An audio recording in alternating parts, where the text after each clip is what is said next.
वर्धापन दिन 1, 2, 3, 4 मे रोजी ज्या मुंबईच्या वरळीच्या परिसरातील जांभोरी मैदानावरती संयुक्त महाराष्ट्राच्या अनेक चळवळी झाल्या, त्या मैदानावरती अतिशय उत्साहाच्या वातावरणामध्ये राज्याची अस्मिता आणि राष्ट्रभक्ती याचा एक सुरेख असा विचार आपल्याला त्या ठिकाणी अनुभवायला मिळाला। महाराष्ट्राच्या कानाकोपऱ्यातून प्रामुख्याने पन्हाळ्याच्या ऐतिहासिक किल्ल्यापासून माझे ज्येष्ठ नेते श्रीयुत हसन मुश्रीफ यांनी या यात्रेची सुरुवात केली। त्यामुळे पश्चिम महाराष्ट्र, कोकण, उत्तर महाराष्ट्र, मराठवाडा, विदर्भ या सगळ्या परिसरामध्ये राष्ट्रसंत, राज्याचं नेतृत्व करणाऱ्या महनीय व्यक्ती, देशपातळीवरती भारतरत्न, ज्ञानपीठ पुरस्कार विजेते, महाराष्ट्र भूषण विजेते असं ज्या व्यक्तिमत्वानी हे राज्य घडवलं, राज्य एका विशिष्ट उंचीवरती नेऊन ठेवलं, या सर्वांच्या परिसरातून मृद आणि जल आपल्या वेगवेगळ्या प्रसिद्ध ऐतिहासिक नदी आहेत, इथून जल आणून हे मृद कलश, जल कलश मुंबईच्या जांभोरी मैदानावरती आम्ही ठेवले होते। 4 दिवसाच्या या महोत्सवाला प्रचंड उदंड प्रतिसाद मिळाला। मला आभार मानले पाहिजेत राज्याचे मुख्यमंत्री देवेंद्रजी फडणवीस यांचे की त्यांनी या आमच्या दालनाला भेट दिली, आमच्या विनंतीला मान दिला। आम्ही केलेल्या या महाराष्ट्रप्रेमी अस्मितेचं दालन आणि महोत्सवाचं अतिशय मनापासून त्यांनी अभिमानपूर्वक कौतुकही केलं आणि त्यांनी ही सूचना केली, ही जी दालनं इथे आहेत ही मंत्रालयामध्ये असली पाहिजेत। याचा अर्थ असा मी समजतो की शासनाला सुद्धा आम्ही केलेल्या या स्तुत्य महाराष्ट्र प्रेमाची जो उपक्रमही केला त्याच्याबद्दलची दखल त्या ठिकाणी घ्यावीशी वाटली।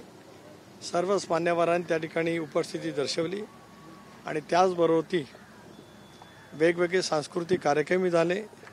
ज्या महिला भगिनींना आम्ही सन्मानित केलं, पहिल्या दिवशी ज्या आदरणीय महनीय व्यक्तींना सन्मानित केलं, या सर्वांची उपस्थिती आम्हाला प्रेरणादायी ठरली। आज हे कलश, मृद कलश, जलकलश मुंबईचं भारताचं प्रवेशद्वार असलेल्या गेटवेच्या परिसरामध्ये इथे आज समर्पित करताना राष्ट्रवादी काँग्रेस पक्षाचा कार्यकर्ता म्हणून मी असेल, माझे मुंबईचे पदाधिकारी असतील, महाराष्ट्राच्या आमच्या महिलाच्या प्रमुख असतील, प्रचंड मेहनत घेतलेले सर्व सहकारी असतील, या सर्वांच्या माध्यमातून आम्ही जे यशस्वी काम केलं त्याची सांगता आज या परिसरामध्ये आम्ही या ठिकाणी करतो आहोत। याचा अभिमान नक्कीच आहे। 24 मेला मी स्वतः, माझे सर्व सहकारी, मी मंत्री महोदयांना विनंती करणार आहे, दादांनाही करणार आहे, स्वर्गीय चव्हाण साहेबांच्या कराडच्या समाधीस्थळाला जाऊन नतमस्तक होणार आणि 25 तारखेला सकाळी लवकरच माझ्या सर्व सहकाऱ्यांना घेऊन सकाळी लवकरच म्हणजे 8-8:30 वाजता हिंदवी स्वराज्याचं मानबिंदू असलेला रायगड किल्ल्याला जाऊन नतमस्तक होणार। बाबासाहेब आंबेडकरांनी सामाजिक समतेच्या ज्योत ज्या परिसरामध्ये केली त्या महाडच्या 14 तळ्याच्या परिसरामध्ये सुद्धा आम्ही नतमस्तक होणार आणि या महोत्सवाची तशा अर्थाने लौकिक अर्थाने सांगता होईल, पण केवळ तितक्यापुरता सीमित आम्ही राहणार नाहीत, तर महाराष्ट्राच्या कानाकोपऱ्यात राजकारणाखेरीज महाराष्ट्राची ही गौरवास्पद, अभिमानास्पद कामगिरी ही नव्या पिढीला समजावी, उमजावी, नव्या पिढीने सुद्धा स्फूर्ती घ्यावी, या दृष्टिकोनातून आम्ही पुढचे उपक्रम नक्कीच त्या ठिकाणी ठेवणार आहोत।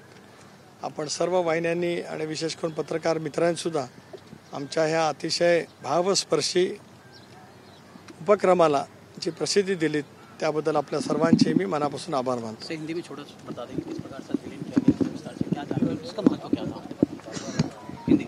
महाराष्ट्र की स्थापना 1 मई 1960 में देश के भूतपूर्व पंतप्रधान पंडित जवाहरलाल नेहरू के शुभ हस्ते कार्यक्रमों द्वारा राज्य के पहले मुख्यमंत्री स्वर्गीय यशवंतराव चव्हाण साहब ने शिवाजी पार्क के ऐतिहासिक मैदान पर उसका स्वीकार किया था।